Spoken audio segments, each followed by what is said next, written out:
Have you ever walked away from someone you loved, thinking it was forever? Welcome to Hearts Mended, where real people share real stories about love, loss, and second chances. Today, we're bringing you a story that reminds us, healing is possible, forgiveness is powerful, and sometimes, love finds its way back. If you believe in redemption and second chances, please like this video, subscribe to our channel, and share in the comments.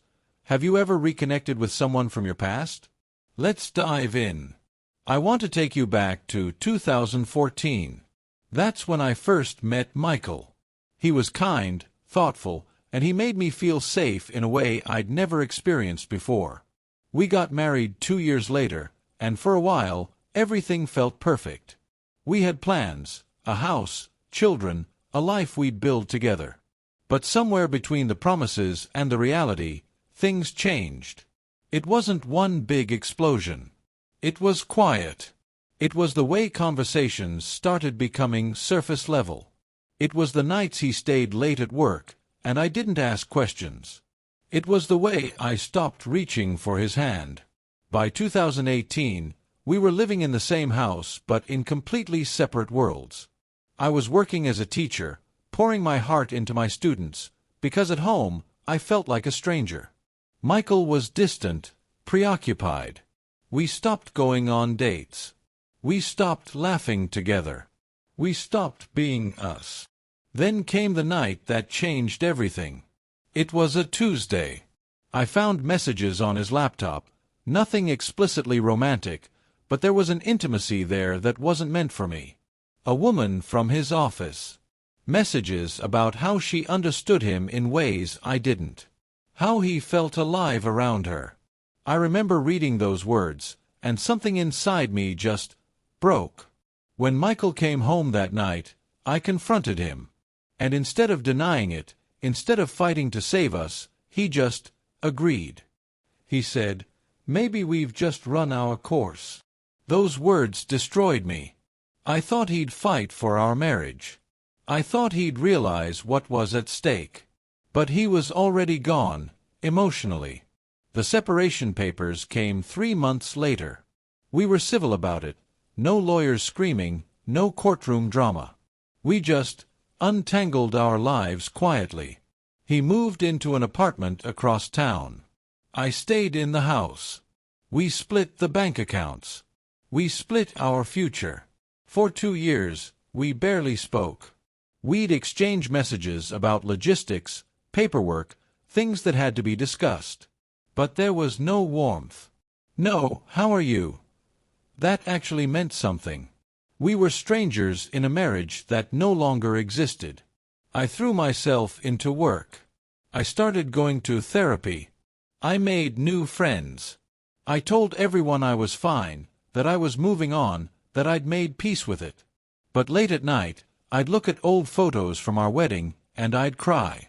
I'd think about the life I'd imagined and grieve for it, over and over again. And then, one ordinary Tuesday, exactly 4 years after the night I found those messages, something unexpected happened. Something that would change the entire trajectory of my life. Grief is a strange thing. People often think about grief in terms of loss, when someone dies. But I learned that you can grieve while someone is still alive. You can grieve for the relationship that ended. You can grieve for the version of yourself you were before the breaking point. During those 4 years of silence, I lived with Michael like he was a ghost. We occupied the same emotional space, the space of what went wrong, but we never talked about it. Not really. I found myself doing strange things. I'd see a movie I thought he'd like and catch myself wanting to text him about it. I'd hear a song we loved at our wedding, and my heart would physically hurt. There were moments when I'd drive past his apartment, not to see him, but just to know he was okay. I never stopped caring. I just didn't know how to care anymore. My therapist would ask me, "What do you wish you could say to him?" And I'd break down. Because the truth was, I had so much I wanted to say. I wanted to tell him that I forgave him for the messages. I wanted to tell him that I realized I'd been emotionally absent too. I wanted to ask him if he ever thought about us, if he ever regretted walking away. But I never sent those messages. Instead, I wrote them in a journal. Pages and pages of letters I'd never send. I'd write about the memories, our honeymoon in Italy, the day we found out we couldn't have children and we held each other for hours, the way he used to make me tea in the morning without me asking. Writing these letters felt like torture and healing at the same time. It was a way of acknowledging my pain without actually having to face him with it. My friends didn't understand. Just move on, they'd say. Stop torturing yourself. But they didn't understand that moving on didn't mean forgetting. It didn't mean erasing the years we had together. It meant learning to live with the fact that the future we'd planned would never happen. There was also shame. I was ashamed that my marriage had failed. I was ashamed that I couldn't fix it. I was ashamed that I still missed him, even though he'd hurt me. Society tells us that divorce is about moving forward, about starting fresh. But no one talks about the strange limbo of separation, that space where you're no longer married, but you're also not quite free. I'd see him sometimes, at the grocery store or driving past his office. I'd pretend not to see him. One time, I thought I saw him at a coffee shop, and I actually turned around and left. I couldn't handle that kind of unexpected confrontation. The silence between us felt heavy, like something alive that was slowly suffocating us both. I didn't know that the silence was about to break in the most unexpected way possible. It was a Friday morning. I was at school, preparing for my third-grade class, when my phone buzzed. I didn't check it immediately. I never did during work hours. But something made me look at it during my lunch break.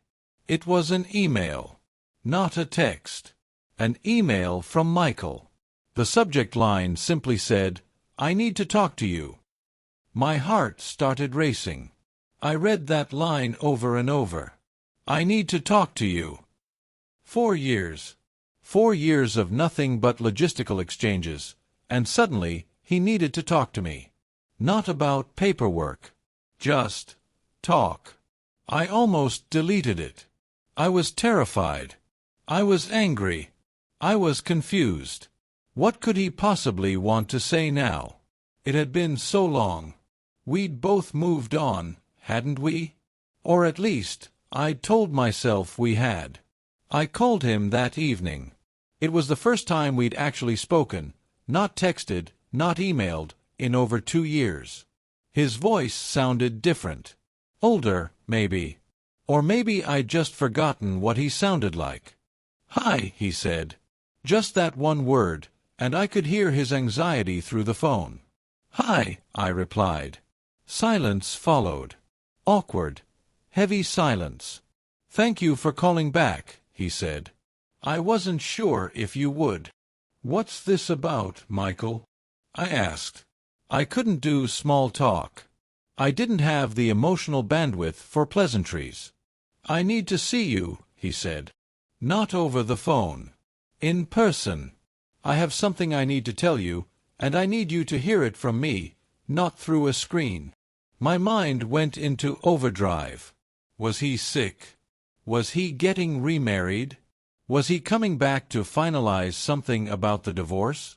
Was this going to hurt even more? "I don't know if that's a good idea," I said, my voice shaking slightly.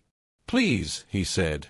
And I heard something in his voice that I hadn't heard in years. Vulnerability. Real, raw vulnerability. We arranged to meet at a coffee shop the following Saturday.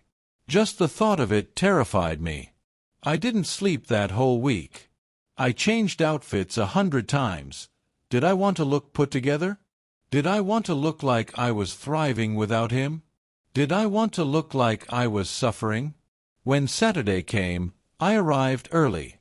I ordered a coffee I didn't want and sat at a corner table, my leg bouncing with anxiety. And then he walked in. He looked tired. His hair had more gray in it than I remembered. He looked thinner, like he wasn't taking care of himself. And when our eyes met, I saw something I didn't expect to see: regret. Deep, aching regret. He sat down across from me, and for a moment, we just looked at each other. No words. Just two people who had once promised forever, now sitting as near strangers. "I don't know where to start," he finally said. "Start anywhere," I replied, though my heart was pounding so hard I thought it might break through my chest. He took a deep breath. And then he said something that completely shattered the narrative I'd been telling myself for 4 years. "I've been in therapy," Michael said, "for 3 years. And my therapist finally helped me understand what I did. What I was running from." I listened. I didn't interrupt. I was afraid if I spoke, I'd either cry or scream. After we separated, I told myself it was because we'd grown apart. I told myself it was mutual, that we both just stopped loving each other. But that's not true. The truth is, I was scared. I was scared of commitment. I was scared of the responsibility of being a husband. And instead of talking to you about it, instead of fighting for us, I took the easy way out. I found a reason to leave. He paused, and I could see his hands shaking. The woman from the office, that was never about her. It was about me being a coward. It was about wanting to feel wanted, desired, powerful. And I destroyed something beautiful in the process. I destroyed us. I felt tears forming, but I held them back. "The worst part," he continued, "is that I told myself you'd be fine without me. I told myself you'd move on and be happy, and that would make what I did okay. But these past 4 years, I've watched you from a distance. Yes, you've built a life. Yes, you're strong. But I also see someone carrying a weight they shouldn't have to carry. And I realized that I put that weight on you." "Michael," I started, but he held up his hand. "Let me finish. Please." He took another breath. "I've replayed our marriage 1,000 times. And I realized that I was emotionally absent long before the separation. I was already leaving you in my mind. I was already gone. And I think on some level, you felt it. And you started protecting yourself. You pulled away. And I used that as justification for what I did." Hearing him say this, acknowledging his role, taking responsibility, something shifted inside me. It wasn't forgiveness yet. It was something more like recognition. Recognition that he was right. That it wasn't as simple as he broke my heart and abandoned me.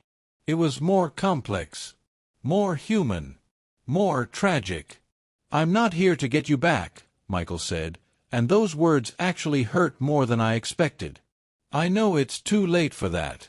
But I wanted you to know that none of this was your fault. I want you to stop carrying the shame of a failed marriage that I caused to fail. I want you to know that you were a good wife. You were loving and present and real. And I was the one who wasn't brave enough to meet you there." By now, I couldn't hold back the tears. They came down my face, and I didn't bother wiping them away. "I've spent 4 years alone," he continued, "and I think I needed that. I think I needed to be alone to finally understand what I lost. And maybe I'm too late. Maybe you've moved on completely, and that's okay. But I needed you to hear this. I needed you to know that you didn't fail. I did." I sat there, crying, listening to the man I'd once promised forever to acknowledge his pain, his mistakes, his growth. And for the first time in 4 years, I felt the possibility of forgiveness. After that conversation, I was emotionally drained. Michael had opened a door that I didn't know I needed opened. He'd given me an explanation, an apology, and an acknowledgement of his wrongdoing. But opening that door meant confronting my own feelings, my own role in our separation, and the questions that had haunted me for 4 years. Over the next few weeks, I replayed everything. Not just our conversation at the coffee shop, but our entire marriage. I looked at it with new eyes, not the eyes of a hurt, betrayed woman, but the eyes of someone trying to understand what actually happened. I realized that I had been emotionally absent too. In my mind, I'd painted myself as the victim, the loyal wife wronged by an unfaithful husband. But the truth was more nuanced. When Michael started withdrawing, instead of fighting for us, instead of suggesting counseling or having difficult conversations, I had retreated into my own world. I'd focused on my job, on my friendships, on everything except my marriage.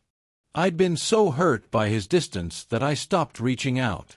And perhaps, in his own broken way, he was trying to tell me that.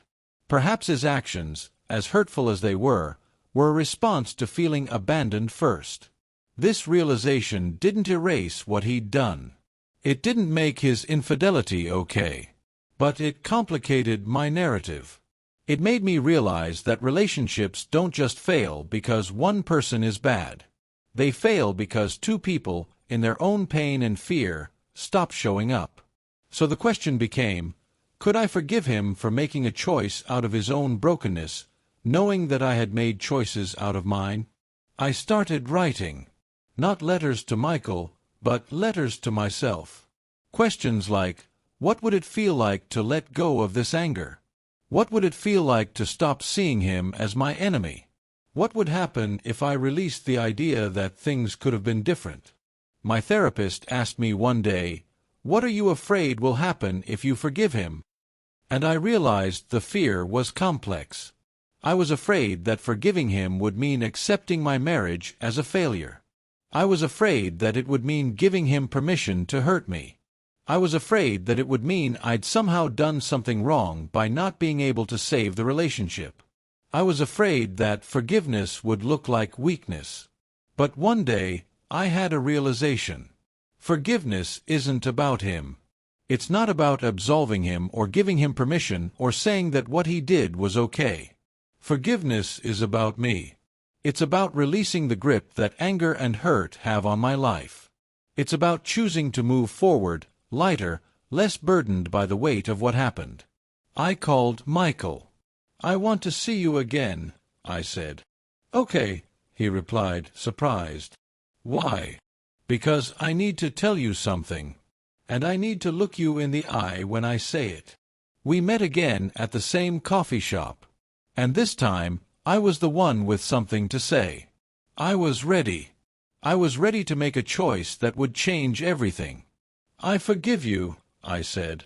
Those 4 words felt like they took everything out of me and rebuilt me at the same time. Michael looked stunned. Just like that? He asked. Not just like that, I said. It took me weeks to get here. Therapy, journaling, conversations with friends. But yes, I forgive you. Not because what you did was okay, but because carrying this anger isn't serving me anymore. It's only hurting me. He started to cry. Real, genuine tears. I don't deserve this, he said. You're right.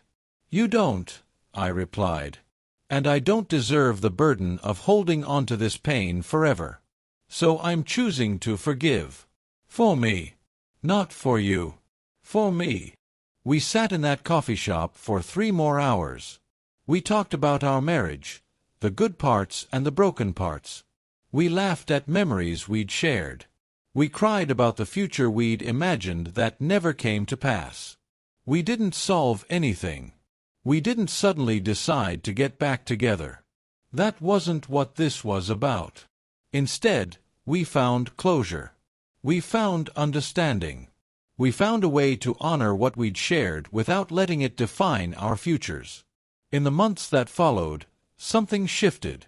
Michael and I started talking regularly, not as exes trying to figure out logistics, but as 2 people who had been through something together and could now process it with honesty and compassion. One day, he asked if I'd had any contact with the woman from the office. I said no. He said, good. Because she meant nothing. She was never about her. She was about me running. And I believed him. We didn't get back together. That chapter was closed. But we healed in a way that I didn't think was possible. We became, in a strange way, friends. Not close friends, but people who could see each other with compassion and understanding. I eventually started dating again. Someone kind, someone present, someone who showed up for me in ways Michael couldn't at that time in his life. And Michael met someone too, someone who, from what I can tell, brings him genuine happiness. But here's what I want you to understand. Forgiveness doesn't mean reconciliation. It doesn't mean getting back together. It doesn't mean pretending the hurt didn't happen. What it means is releasing the burden of carrying that hurt forever. The heartbreak of my marriage will always be a part of my story. It shaped me. It taught me things about myself, about my capacity for resilience, about my own responsibility in relationships, about what I need and what I deserve. I don't regret my marriage, even though it ended. I regret how it ended, and the pain it caused both of us. But I don't regret the years we had together. Healing doesn't mean erasing the past. It means integrating it into your story in a way that doesn't destroy your future. Michael and I were two people who loved each other but weren't equipped, at that time, to stay together. And that's okay. Not every love story is meant to last forever.